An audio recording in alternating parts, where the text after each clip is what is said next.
Elections act 2017 ہے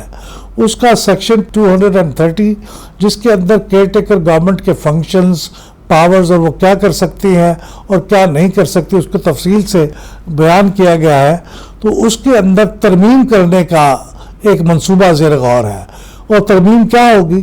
اس کے بارے میں اسحاق ڈار صاحب نے بتایا ہے کہ وہ یہ چاہتے ہیں کہ اگلے 60 دن یا 90 دن جو بھی کیئر ٹیکر گورنمنٹ رہے وہ کیوں صرف ڈے ٹو ڈے کام کرے۔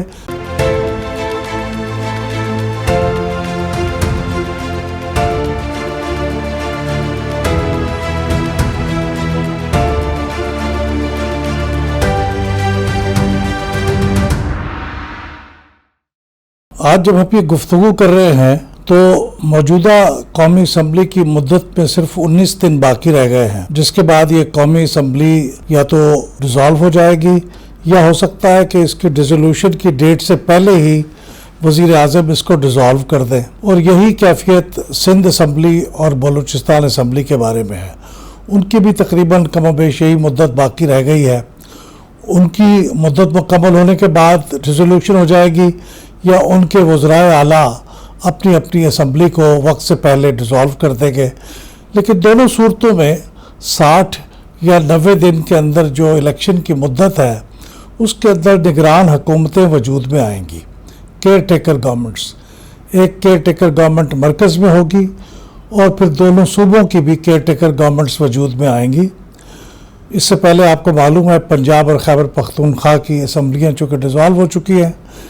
جنوری اس سال، اور اس وقت سے وہاں پہ کیئر ٹیکر گورنمنٹس وجود میں پہلے ہی آ چکی ہیں۔ کیئر ٹیکر وزیر اعلیٰ بھی ہیں اور کیئر ٹیکر وزراء بھی ہیں۔ اور خاص طور پہ خیبر پختونخوا کی کیئر ٹیکر کیبنٹ کے بارے میں تو یہ عام شکایت ہے کہ اس کے اندر تمام سیاسی پارٹیاں جو کہ عمران خان مخالف سیاسی پارٹیاں ہیں ان کے نمائندے موجود ہیں، اور وہ اس بات کو چھپاتے بھی نہیں ہیں، بلکہ اب ایک وزیر کہ تو الیکشن کمیشن نے اس لیے ان کو ہٹانے کے لیے وزیر اعلیٰ کو لکھا اور پھر وہ ہٹا دیے گئے کیونکہ انہوں نے ایک سیاسی جلسے میں جا کے اپنی پارٹی کی تقریر کر دی تھی۔ ظاہر ہے یہ نگران حکومتیں یہ کام نہیں کر سکتی، اس لیے یہ سوال بہت اہم ہو گئے ہیں کہ آنے والے دنوں میں خاص طور پہ مرکز میں یعنی ہمارے فیڈرل لیول پہ اور 2 صوبائی سطح پہ جو کیبنٹس بنیں گی، جو وزیر اعظم اور وزرائے اعلیٰ بنیں گے، وہ کون شخصیات ہوں گی؟ کیا وہ نیوٹرل ہوں گی، ان کا تعلق کسی پولیٹیکل پارٹی سے ہوگا، یا وہ نان پارٹیزان ہوں گے، یا وہ ٹیکنوکریٹس ہوں گے، یا وہ سیاستدان ہوں گے؟ اس کے بارے میں بہت سی قیاس آرائیاں ہو رہی ہیں۔ اور فیڈرل کیئر ٹیکر گورنمنٹ کے بارے میں خاص طور پہ کیئر ٹیکر پرائم منسٹر کے بارے میں جو بات بڑی اس وقت گردش میں کر رہی ہے وہ یہ کہ موجودہ وزیر خزانہ جناب اسحاق ڈار صاحب کیئر ٹیکر پرائم منسٹر ہوں گے، اور ان کا نام پاکستان مسلم لیگ نواز نے تجویز کر دیا ہے۔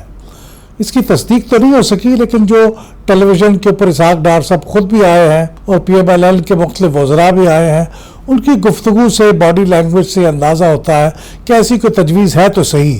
لیکن ابھی یہ اتحادی جماعتوں نے اسے تسلیم کیا ہے یا نہیں اس کے بارے میں ابھی یقین سے کچھ نہیں کہا جا سکتا۔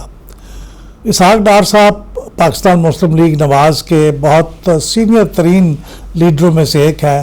نواز شریف صاحب کے قریبی رشتہ دار بھی ہیں، اور پھر یہ کہ اس وقت الیکٹڈ سینیٹر بھی ہیں۔ ان کی ایک قابلیت کے بارے میں کوئی شک نہیں ہونا چاہیے، وہ بہت قابل آدمی ہیں، بہت ایکسپیرینسڈ ہیں، اور موجودہ حالات میں کیئر ٹیکر پرائم منسٹر کے بارے میں یہ کہ وہ معیشت سے اس کا تعلق ہو، معاشی ماہر کے طور پہ جانے جاتے ہوں، تو یہ صلاحیت بھی ان کے اندر ہے، وہ اچھے منتظم بھی ہے، اس لحاظ سے وہ بہت موزوں شخصیت ہو سکتے ہیں۔ لیکن اس وقت ہم شخصیات کا ذکر کرنے کی بجائے اصولی بات کر رہے ہیں۔ اصولی بات یہ ہے کہ ایک کیئر ٹیکر گورنمنٹ یا ایک کیئر ٹیکر پرائم منسٹر کی آفٹر آل ضرورت کیوں محسوس ہوتی ہے؟ وہ ضرورت اس لیے محسوس ہوتی ہے اور جو حکومت اس وقت الیکٹڈ ہوتی ہے اس کو کیوں گھر بھیج دیا جاتا ہے؟ اس لیے کہ ہم یہ چاہتے ہیں کہ انتخابات کے دوران نسبتاً ایک غیر جانبدار حکومت موجود ہو اور وہ کسی سیاسی پارٹی کی حمایت نہ کرے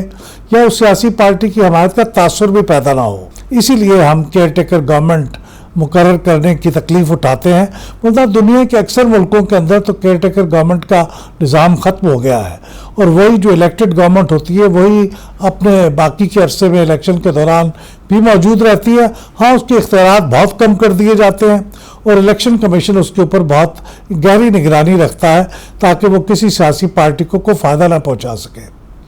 لیکن اسحاق ڈار صاحب اگر وزیر اعظم بنتے ہیں تو پھر یہ بہت مشکل ہوگا کہنا کہ وہ ایک نیوٹرل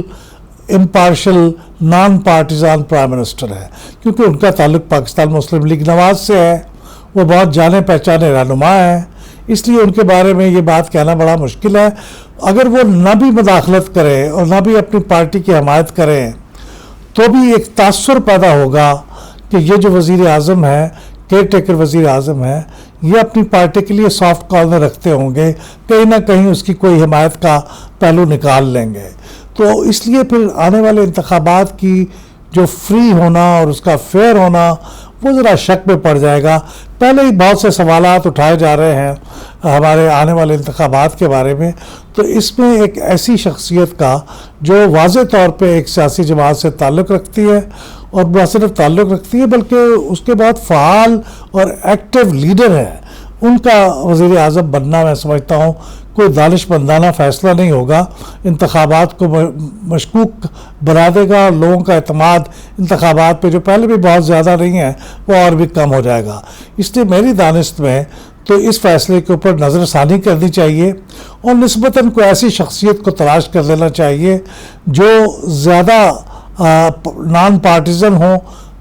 نیوٹرل ہوں. اگرچہ یہ ہماری کانسٹیٹیوشن کے اندر واضح طور پہ لکھا تو نہیں ہوا کہ وہ نیوٹرل ہوں, ہمارے آئین اور قانون کی جو منشا ہے وہ یہی ہے, یعنی اسی لیے ایک کیئر ٹیکر گورنمنٹ بنائی جاتی ہے. تو پہلی بات تو یہ ہے کہ اس کے اوپر غور کر لیں. دوسری بات اور دوسرا سوال جو گردش پہ ہے وہ یہ ہے کہ کیا کیئر ٹیکر گورنمنٹ جو اس وقت بہت ہی کمزور حکومت ہوتی ہے وہ صرف ڈے ٹو ڈے کام کرتی ہے, کوئی بڑا پالیسی ڈیسیژن نہیں کرتی, لانگ ٹرم منصوبے نہیں بناتی, کوئی کانٹریکٹ سائن نہیں کرتی, وہ صرف ڈے ٹو ڈے کام کرتی ہے اپنے 60 دن یا 90 دن کے پیریڈ میں تاکہ خلا نہ رہے, لیکن اس کے علاوہ کوئی بہت اہم فیصلہ نہیں کرتی. تو اب یہ تجویز ہو رہا ہے اور اس کی تصدیق کر دی ہے اسحاق ڈار صاحب نے بھی کہ ہمارے جو الیکشنز ایکٹ 2017 ہے اس کا سیکشن 230 جس کے اندر کیئر ٹیکر گورنمنٹ کے فنکشنز, پاورز اور وہ کیا کر سکتی ہیں اور کیا نہیں کر سکتی اس کو تفصیل سے بیان کیا گیا ہے, تو اس کے اندر ترمیم کرنے کا ایک منصوبہ زیر غور ہے. اور ترمیم کیا ہوگی اس کے بارے میں اسحاق ڈار صاحب نے بتایا ہے کہ وہ یہ چاہتے ہیں کہ اگلے 60 دن یا 90 دن جو بھی کیئر ٹیکر گورنمنٹ رہے وہ کیوں صرف ڈے ٹو ڈے کام کرے, کیوں نہ وہ بڑے فیصلے کرے, کیوں نہ وہ پالیسی فیصلے کرے, کیونکہ ملک کو اس کی ضرورت ہو سکتی ہے. اب اگر یہ منصوبہ ہے اور ایسا کوئی تجویز اسمبلی کے سامنے ایک ترمیمی بل لا کے الیکشنز ایکٹ کے اندر ترمیم کر دی جاتی ہے تو پھر غور کرنا پڑے گا کہ اس کے کیا اثرات ہوں گے. دیکھیے یہ کیئر ٹیکر گورنمنٹ کیوں بڑے طویل المدت فیصلے نہیں کرتی, کیوں اس کو اجازت نہیں دی جاتی؟ اس کی پہلی وجہ تو یہ ہے کہ وہ الیکٹڈ گورنمنٹ نہیں ہوتی. یہ الیکٹڈ گورنمنٹس کا مینڈیٹ ہوتا ہے کہ وہ پالیسیاں بنائیں, وہ فیصلے کریں, لانگ ٹرم منصوبے بنائیں. چونکہ یہ کیئر ٹیکر گورنمنٹ ایک تھوڑی مدت کے لیے ہوتی ہے اور منتخب نہیں ہوتی, اس کے پاس یہ مینڈیٹ نہیں ہوتا, اس لیے وہ طویل المدت فیصلے نہیں کرتی اور نہ پالیسیاں بناتی ہے, اور ایسے ہی ہونا چاہیے. دوسری بات یہ بھی ہے کہ وہ جو نگران حکومت کوئی طویل مدتی فیصلے کرے گی یا کوئی پالیسیاں بنائے گی تو عین ممکن ہے ان پالیسیوں کے اعلان کے بعد, ان فیصلوں کے اعلان کے بعد جو الیکشن ہو رہے ہیں ان کے اوپر اثر انداز ہوتے ہوں وہ پالیسی اور وہ فیصلے, اور اس کے نتیجے میں جو الیکشن ہے وہ فری اینڈ فیئر ہونا مشکوک ہو جائے. یہ دوسری بات ہے جس کی وجہ سے اجازت نہیں دی جاتی کیئر ٹیکر گورنمنٹ کو کہ وہ لانگ ٹرم فیصلے کریں. اور تیسری بات یہ ہے کہ اگر یہ کیئر ٹیکر گورنمنٹ ایک لانگ ٹرم فیصلے کر لے گی جو کہ بعد میں بھی اپلیکیبل ہوں گے 3 مہینے یا 2 مہینے گزرنے کے بعد, تو اس کا مطلب ہے کہ آنے والی حکومت کے کچھ ہاتھ بند جائیں گے, یعنی وہ پریمپٹ ہو جائیں گے فیصلے. یعنی وہ فیصلہ جو آنے والی منتخب حکومت کو کرنا چاہیے وہ چونکہ 5 سال کے لیے ایک فیصلہ کر گئی ہے کیئر ٹیکر گورنمنٹ, تو اب آنے والی حکومت یا تو وہ معاہدے توڑے گی یا اس کے لیے کوئی دوسرے اسے اقدامات کرنے پڑیں گے، لیکن وہ مجبور ہو جائے گی کہ وہ پھر ان فیصلوں کے مطابق چلے. تو آنے والی حکومت جو منتخب ہے، فریش مینڈیٹ لے کے آ رہی ہے، تو اس کے ہاتھ نہیں بندھے ہونے چاہیے، تو اس کو آزادی ہونی چاہیے. اس لیے میرے خیال میں ابھی یہ ترمیم سامنے تو نہیں آئی کہ ایگزیکٹلی وہ ترمیم کیا ہوگی سیکشن 230 کے اندر، لیکن جو بھی ترمیم کی جائے وہ سوچ سمجھ کے کی جائے کہ کیئر ٹیکر گورنمنٹ کو کوئی بڑے فیصلے کرنے کا اختیار نہ دینا اس کے اندر ایک بڑی مصلحت تھی، اور یہی صورتحال برقرار رہنی چاہیے. یہ تمام اور ان جیسے کئی ایشوز پر اگر آپ انالیسس دیکھنا چاہتے ہیں تو پھر پلڈاٹ یوٹیوب چینل کو سبسکرائب کیجئے، بیل کے بٹن کو دبائیے تاکہ آپ ہماری ہر نئی ویڈیو ریلیز ہوتے ہی دیکھ سکیں.